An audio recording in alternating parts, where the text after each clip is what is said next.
Hello students, welcome to my YouTube channel PG study classes.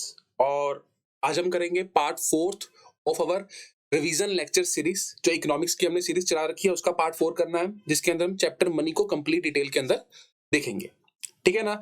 तो इससे पहले जो भी पार्ट्स आ चुके हैं उसका लिंक मैंने डिस्क्रिप्शन में दे दिया, आप जाकर चेक कर सकते हो। और जो फर्दर आगे आने वाले हैं वो भी आप प्लेलिस्ट में जाकर क्या कर सकते हो, चेक कर सकते हो। तो वो कुछ ही दिनों के अंदर आपके सारे मैक्रो इकोनॉमिक्स से लेकर इंडियन इकोनॉमी तक सारे चैप्टर्स की ऐसे ही वन शॉट वीडियो मैं डाल दूंगा इसके अंदर। चलो तो इसको स्टार्ट करते हैं।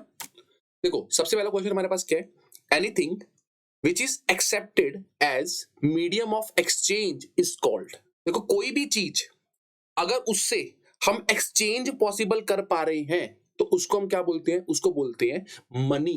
तो मनी क्या है? मनी एक मीडियम है किसका? एक्सचेंज का। देखो, पैसे, अब हम बोलेंगे कि 500 रुपए का नोट या 1000 रुपए का नोट या 2000 रुपए का नोट, क्या वो मनी है? देखो, वो मनी नहीं है। मनी कुछ भी हो सकता है जिसके बदले में हम उसको देकर, उस प्रोडक्ट को देकर बदले में अगर हमें कोई चीज मिलती है ना, दैट इज कॉल्ड मनी। तो जो हमारे पास लीगल टेंडर्स है ना, 100 200 500 1000 रुपए के नोट जो हैं, वो मनी का काम करते हैं। वो एक्चुअल में मनी नहीं है, वो मनी का क्या करते हैं, काम करते हैं। तो मनी मतलब कोई भी थी, कोई भी ऐसी चीज जिससे आप एक्सचेंज कर सकते हो, मतलब उसके बदले में कोई चीज आपको मिल सकती है। जैसे गोल्ड, गोल्ड को आप एक्सचेंज करते हो, उसके बदले में आपको चीज मिलती है। तो गोल्ड भी मनी का काम कर रहा है। यानी कि अगर आपके पास कोई ऐसी चीज है जिसको आप आगे देकर फर्दर कोई भी प्रोडक्ट ले सकते हो, तो दैट इज कॉल्ड मनी। तो money which is accepted as a medium of exchange. ठीक है ना। Anything which is accepted as a medium of exchange is called money. और बार्टर सिस्टम क्या होता है? बार्टर सिस्टम में पता है कि जब गुड्स के बदले में गुड्स एक्सचेंज किए जाते हैं, that is called barter system. चलो, तो नेक्स्ट क्वेश्चन हमारे पास क्या है कि when x needs rice and x is the producer of बनाना। तो एक्स को राइस की जरूरत है और एक्स जो है वो बनाना को क्या करता है, प्रोड्यूस करता है। But why is the only seller of rice. तो वाई जो है वो अकेला ही बेचने वाला है, किसको? चावल को, राइस को। But he does not need बनाना, लेकिन उसको बनाना की जरूरत नहीं है। तो that statement shows which problem of barter system. तो ये स्टेटमेंट है, ये बार्टर सिस्टम की किस प्रॉब्लम को हमें बताती है। देखो, बार्टर सिस्टम क्या होता था? जब गुड्स के बदले में गुड्स दिए जाते थे, ठीक है ना, जिसको हम सीसी इकोनॉमी या सीसी इकोनॉमी या सीसी कमोडिटी भी बोलते थे, कमोडिटी टू कमोडिटी एक्सचेंज भी बोलते हैं। ठीक है ना। इसमें क्या होता था, अगर आप सामने वाले को किसी चीज की जरूरत है और अगर आपके पास वो सेम चीज है, लेकिन आपको भी उसके पास जो चीज है सामने वाले के पास उसकी जरूरत होनी चाहिए थी। लेकिन अगर आप मान लो, जैसे इस क्वेश्चन के अंदर क्या बोला उन्होंने कि एक्स को राइस की जरूरत है, लेकिन एक्स के पास है क्या, बनाना है। लेकिन वाई जो है, वाई के पास राइस तो है लेकिन वाई को बनाना की जरूरत नहीं है। तो यही तो प्रॉब्लम थी किसकी? बार्टर सिस्टम की। इसको बोलते हैं lack of double coincidence of want. मतलब जिस चीज की जरूरत हमें है, सामने वाले को उस चीज की जरूरत नहीं है। और बार्टर सिस्टम में ये चीज होना बहुत ज्यादा जरूरी था, तभी आप अपनी कमोडिटी को सामने वाले को बेच सकते हो और उसकी कमोडिटी बदले में ले सकते हो। लेकिन मनी ने आकर क्या कर दिया था, इस प्रॉब्लम को दूर कर दिया, है ना। तो देखो, और बार्टर सिस्टम की प्रॉब्लम क्या थी? Lack of common unit of value, कि एक हम कॉमन यूनिट नहीं डिसाइड कर पाते थे अपने प्रोडक्ट की। जैसे अगर हम बात करें कि एक हॉर्स के बदले भी हम चावल बेच रहे हैं और वीट के बदले भी चावल मिल जा रहे हैं, तो हम एक पर्टिकुलर यूनिट ही डिसाइड कर पा रहे थे कि भाई हॉर्स कितने का एक्चुअल में बिकेगा। स्टोरेज ऑफ वैल्यू, पैसे को आप स्टोर करके अभी नहीं रख पा रहे थे। ठीक है ना। देखो, पैसे को तो स्टोर कर सकते हैं, लेकिन क्या आप राइस को, हॉर्सेस को, वीट को या कोई भी ऐसी कमोडिटी को स्टोर करके रख सकते थे? नहीं कर सकते थे। फ्यूचर पेमेंट के बारे में भी हम नहीं सोच सकते थे कि फ्यूचर के अंदर अगर आपको कोई चीज पेमेंट करनी है तो कैसे आप कॉन्ट्रैक्ट करोगे कि कितने केजी हम देंगे, शायद उस समय तक वो वीट पैदा प्रोड्यूस ही ना हो। ठीक है ना। तो ये सारी प्रॉब्लम्स थी किसकी? बार्टर सिस्टम की। चलो, नेक्स्ट हमारे पास क्या है कि as a horse seller take 2 kg wheat against. देखो, एक हॉर्स सेलर था, उसने 2 kg वीट, मतलब क्या लिया, वीट ली अगेंस्ट देयर हॉर्स, मतलब अपने घोड़े को देकर उसने 2 kg वीट ले ली। और एक राइस सेलर था, उसने भी क्या किया, 2 kg वीट ली अगेंस्ट देयर राइस।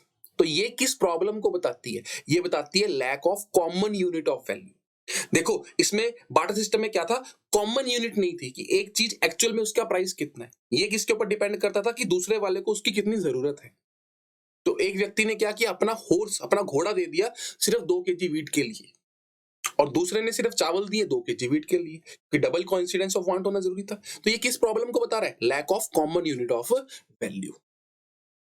चलो, तो नेक्स्ट हमारे पास क्या है कि which of these is advantage of money. देखो मनी की एडवांटेज इसमें से क्या थी, money serve as store of value, yes पैसे को हम स्टोर करके रख सकते हैं। Money serve as standard for deferred payment, deferred मतलब क्या होता है, फ्यूचर पेमेंट, यस। तो मनी को हम फ्यूचर पेमेंट के रूप में भी यूज कर सकते हैं कि अगर हमें स्टैंडर्ड सेट करना है कि फ्यूचर में हम कितना पैसा देंगे तो एक सर्टेन वैल्यू फिक्स कर सकते हैं, yes. Money helps to get common value, yes, money से हम एक पर्टिकुलर चीज की कॉमन वैल्यू भी निकाल सकते हैं कि हॉर्स 5 लाख का है, व्हीट 20 रुपए केजी है, ठीक है ना। तो all of the above are the advantage of money. चलो, money has separate the act of sale and purchase. देखो इसका मतलब क्या है, पहले तो इसका आंसर क्या है, ट्रू है। Money has separate the act of sale and purchase. देखो बार्टर सिस्टम जब हम करते थे ना, उसमें क्या होता था, आपके दोनों एक्ट साथ साथ होते थे, मतलब आपको सामान बेचना भी पड़ता था और साथ ही साथ खरीदना भी पड़ता था, तभी बार्टर सिस्टम के अंदर एक्सचेंज पॉसिबल था। आपके पास कोई चीज थी, आप उसको बेचोगे और सामने वाले से चीज लेते थे, ठीक है। लेकिन मनी के आने से क्या हुआ, अगर आपने सामान सामने वाले को सामान बेच दिया तो आपके पास मनी आ गया, आपको खरीदने की जरूरत नहीं है, तो मनी ने सेपरेट कर दिया किसको, सेल एंड परचेज को, यस ट्रू। नेक्स्ट हमारे पास क्या है कि मैच द कॉलम। देखो टाइप्स ऑफ मनी की बात की गई है, तो फिएट मनी कौन सी होती है, वो मनी जो सरकार के द्वारा लीगल टेंडर के रूप में इशू की जाती है, ठीक है ना। तो फिएट मनी क्या होती है, issued by the authority of government, ठीक है। और फिड्यूशियरी मनी क्या होती है, देखो फिड्यूशियरी मनी वो मनी होती है जो कोई लीगल टेंडर नहीं है, लेकिन ये ट्रस्ट के बेसिस के ऊपर चलती है, लाइक चेक। तो चेक कोई सरकार ने ये नहीं बोला कि cheque is a legal tender, लेकिन अगर आपको एक दूसरे के ऊपर ट्रस्ट है तो आप चेक देकर सामान खरीद सकते हो, तो that is called fiduciary money, जो ट्रस्ट के बेसिस के ऊपर चलती है। एक होती है फुल बॉडीड मनी और एक होती है क्रेडिट मनी। देखो फुल बॉडीड मनी का मतलब क्या होता है कि जितनी कमोडिटी की वैल्यू है उतनी ही उसके ऊपर मनी वैल्यू लिख रखी है। मींस कि अगर मान लो 200 रुपए का नोट है, तो अगर हम उस 200 रुपए को उसके ऊपर से रब भी कर देंगे ना, तब भी उस कागज की वैल्यू 200 रुपए मार्केट के अंदर होगी। That is called full bodied money. इसको क्या बोलेंगे, इंट्रिंसिक वैल्यू। इंट्रिंसिक मतलब क्या होता है, उस कमोडिटी की, उस पेज की, उस कागज की value is as money value, मतलब जितनी उसके ऊपर लिखी हुई है ना, उसकी इंट्रिंसिक या कमोडिटी वैल्यू भी क्या होगी, सेम होगी। इंट्रिंसिक मतलब क्या होता है, कमोडिटी मतलब उस प्रोडक्ट, उस कागज की वैल्यू कितनी होगी, ठीक है ना। और क्रेडिट मनी कौन सी होती है, क्रेडिट मनी वो मनी होती है जिसमें intrinsic value is less than, मतलब जो उसकी एक्चुअल में कागज की वैल्यू है वो तो कितनी है, उस कमोडिटी की वैल्यू वो तो 1 रुपए ही होगी उस कागज की वैल्यू, लेकिन उसके ऊपर मनी वैल्यू कितनी लिख रखी है, 2000 लिख रखी है। तो इसको क्या बोलते हैं, इसको बोलते हैं क्रेडिट मनी। चलो, तो नेक्स्ट हमारे पास क्या है कि who are the supplier of money supply in the economy. देखो मनी सप्लाई मतलब हमारे देश के अंदर पैसे की सप्लाई की जाती है, मनी की सप्लाई की जाती है, तो कौन कौन करता है, सेंट्रल बैंक ऑफ कंट्री करता है, यस आरबीआई करता है। कैसे, नोट इशू करके। और नोट इशू कैसे करता है वो, मिनिमम रिजर्व सिस्टम को फॉलो कर कर। किसको, मिनिमम रिजर्व सिस्टम, मतलब मिनिमम 200 करोड़ का रिजर्व किया जाता है, तब जाकर वो 5 से लेकर 2000 तक के नोट को क्या करता है, आरबीआई इशू करता है। तो 200 करोड़ का जो रिजर्व रखा जाता है वो भी कैसे रखा जाता है, उसमें से 115 करोड़ का क्या होता है, गोल्ड होता है, और 85 करोड़ का क्या होता है, फॉरेन करेंसी होती है। तो गवर्नमेंट भी करती है, यस, 1 रुपया हो गया, 2 रुपया हो गया इसके नोट्स, और बाकी सारे कॉइन्स सरकार इशू करती है, मिनिस्ट्री ऑफ फाइनेंस, है ना। और कमर्शियल बैंक भी क्या करते हैं, यस क्रेडिट क्रिएशन करते हैं, ये पैसे से पैसा जनरेट करते हैं। ये रियल मनी नहीं जनरेट करते, लेकिन ये क्रेडिट क्रिएशन करते हैं with the help of loans, जिसको हम बोल सकते हैं डिमांड डिपॉजिट्स भी बोलते हैं, कि डिमांड डिपॉजिट्स की मदद से कमर्शियल बैंक क्या करते हैं, क्रेडिट क्रिएशन करते हैं। तो all of the above is the answer. चलो, तो नेक्स्ट हमारे पास क्या है कि which of these is not the component of measure of money supply M1। देखो जब हमने मेजर करना होता है ना, मेजर करना होता है कि हमारे देश के अंदर एक पर्टिकुलर पॉइंट ऑफ टाइम के ऊपर, मतलब 31 मार्च को हमारे देश के अंदर कितनी मनी सप्लाई हो चुकी है, जब हमने उसको मेजर करना होता है ना, तो हमारे पास 4 तरीके हैं, M1, M2, M3 और चौथा कौन सा है, M4, ठीक है ना। तो अब उन्होंने क्वेश्चन में क्या पूछा कि which of this is not the component of measure of money supply. देखो इनमें से कौन सा मनी मेजर M1 का कंपोनेंट नहीं है, और हमारे सिलेबस में भी M1 नहीं है। तो M1 का कंपोनेंट क्या होता है, C plus DD plus OD, मतलब आपने ये देखना है कि देश के अंदर कितनी मनी सप्लाई है, मतलब कितना पैसा इकोनॉमी के अंदर सर्कुलेट हो चुका है। तो हम क्या देखेंगे कि currency held by the public, कितना पैसा सी मतलब क्या होता है, currency held by the public, तो यस ये तो है। डिमांड डिपॉजिट्स मतलब वो पैसा जो आम पब्लिक कभी भी कमर्शियल बैंक से निकाल सकती है डिमांड करके, तो demand deposits of the people with the commercial bank, yes ये भी M1 का ही पार्ट है। और कितना डिमांड डिपॉजिट फॉरेन इंस्टीट्यूशंस ने आरबीआई के अंदर रखा हुआ है, तो ये भी तो क्या है, M1 का ही पार्ट है। तो देखो इन तीनों को मिलाकर ही हमारे देश का एक तरीके से क्या बनता है, मॉनेटरी बेस, कि कितना पैसा लोगों के हाथ में है, कितना डिमांड डिपॉजिट्स कमर्शियल बैंक के अंदर लोगों ने रखा हुआ है, सेविंग्स के अंदर रखा हुआ है लोन्स के रूप में, और कितना पैसा फॉरेन इंस्टीट्यूशंस ने आरबीआई के पास रखा हुआ है। लेकिन एक क्या होता है, deposit of government and commercial bank with the RBI. देखो कुछ गवर्नमेंट और कमर्शियल बैंक में ना कुछ पैसा आरबीआई के पास रखते हैं, तो क्या वो भी देश की मनी सप्लाई का पार्ट है? नहीं। क्यों नहीं है? वो तो भी पैसा सप्लाई है इकोनॉमी के अंदर। देखो ऐसा नहीं होता, जो पैसा गवर्नमेंट के पास है ना, गवर्नमेंट क्या है, गवर्नमेंट तो सप्लायर है मनी की। गवर्नमेंट और कमर्शियल बैंक जो है ये सप्लायर हैं, किसके, मनी के, कंट्री के अंदर। तो कंट्री के अंदर पैसा सप्लाई कौन करता है, गवर्नमेंट करती है, कमर्शियल बैंक करता है और आरबीआई करता है। तो जो इनके पास स्टॉक पड़ा है ना, वो अभी तक सिर्फ स्टॉक है, अभी तक वो सप्लाई मतलब अभी तक वो देश के हाथ में, लोगों के हाथ में पैसा नहीं आया।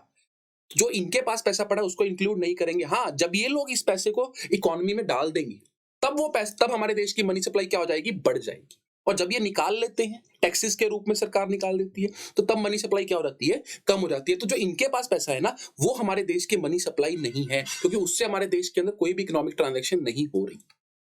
चलो, तो नेक्स्ट हमारे पास क्या है कि हाई पावर्ड मनी इंक्लूडिंग। देखो हाई पावर्ड मनी मतलब क्या होता है, ये भी एक तरीके से मॉनेटरी बेस है देश का। इसके अंदर क्या होता है कि कितना करेंसी जो है लोगों के हाथ में है, मतलब ये बेसिकली वो बेस है हमारे, ये वो मनी है जो इमीडिएट सर्कुलेट हो रही है इकोनॉमी के अंदर। तो जितना पैसा लोगों के हाथ में है वो सर्कुलेट हो रहा है। और एक होता है वॉलेट कैश। देखो वॉलेट कैश क्या होता है, कमर्शियल बैंक जो होते हैं ना, वो कुछ पैसा अपने पास रखते हैं ताकि इमीडिएटली कभी बार लोन देना पड़ सकता है, कुछ भी देना पड़ सकता है, that is called a wallet cash of. तो ये भी एक तरीके से हाई पावर्ड है, क्योंकि ये भी मार्केट में सर्कुलेट ही है पैसा। और कितना कैश रिजर्व कमर्शियल बैंक का आरबीआई के पास है, यस। देखो ये चाहे हम इसको ये बोल सकते हैं कि ये पैसा सर्कुलेट नहीं होता इकोनॉमी के अंदर, लेकिन ये हाई पावर्ड मनी का क्या है, पार्ट है। ठीक है ना, तो इन तीनों को मिलाकर हम क्या बोलते हैं, high powered money, currency held by the people of the country, wallet cash of commercial bank plus cash reserve of the commercial bank with RBI. चलो, तो नेक्स्ट हमारे पास क्या आता है कि demand deposits of the people with the commercial bank, कि जितना डिमांड डिपॉजिट। देखो डिमांड डिपॉजिट्स मतलब क्या होता है, वो डिपॉजिट्स जो लोगों ने कमर्शियल बैंक में जमा करवा रखे हैं और कभी भी निकाल सकते हैं। लाइक जो आपने पैसा सेविंग अकाउंट में जमा करवा रखा है, that is called demand deposits. ठीक है ना, जब मन किया तब निकाल सकते हैं। एक होते हैं हमारे पास कौन से डिपॉजिट्स, टर्म डिपॉजिट्स। कौन से डिपॉजिट्स होते हैं, टर्म डिपॉजिट्स। तो देखो टर्म डिपॉजिट्स क्या होते हैं, ये एक तरीके से एफडी होती है ना, फिक्स टर्म के लिए जमा करवाया जाता है। तो ये डिमांड डिपॉजिट्स नहीं होते, लेकिन डिमांड डिपॉजिट जब मर्जी किए निकाल सकते हो। तो डिमांड डिपॉजिट जितने कमर्शियल बैंक के पास है उसको बोलते हैं बैंक मनी। क्या बोलते हैं, बैंक मनी। देखो एक होती है नैरो मनी, एक होती है ब्रॉड मनी। नैरो मनी क्या होती है, जो बहुत जल्दी कैश के अंदर इमीडिएटली लिक्विड हो जाए। तो M1 is the measure of narrow money, यानी कि जो बहुत जल्दी कैश में कन्वर्ट हो जाए ना, बहुत लिक्विड मनी, या बहुत ज्यादा फ्रीक्वेंटली सर्कुलेट हो रही है, that is called narrow money. और ब्रॉड मनी क्या होती है, M3 और M4 को ब्रॉड मनी, मतलब जो इतनी जल्दी कैश में लिक्विडिटी उसकी जल्दी नहीं होती, मतलब बहुत ज्यादा जल्दी कैश में कन्वर्ट नहीं होती। लाइक टर्म डिपॉजिट्स हैं, वो इतनी जल्दी लिक्विड फॉर्म में कन्वर्ट नहीं हो पाएगा। ठीक है ना। चलो नेक्स्ट क्या है, सप्लाई ऑफ अ मनी। देखो मनी सप्लाई है, जो एक, इसको हम कैसे मेजर करते हैं कि आज 31 मार्च को देश के अंदर कितनी मनी सप्लाई हो चुकी है। तो इसका कोई पीरियड नहीं होता, एक पर्टिकुलर पॉइंट ऑफ टाइम के ऊपर मेजर होती है, that is called stock concept. चलो, तो ये थे हमारे पास मनी चैप्टर के सारे इंपॉर्टेंट क्वेश्चंस। चलो, थैंक यू।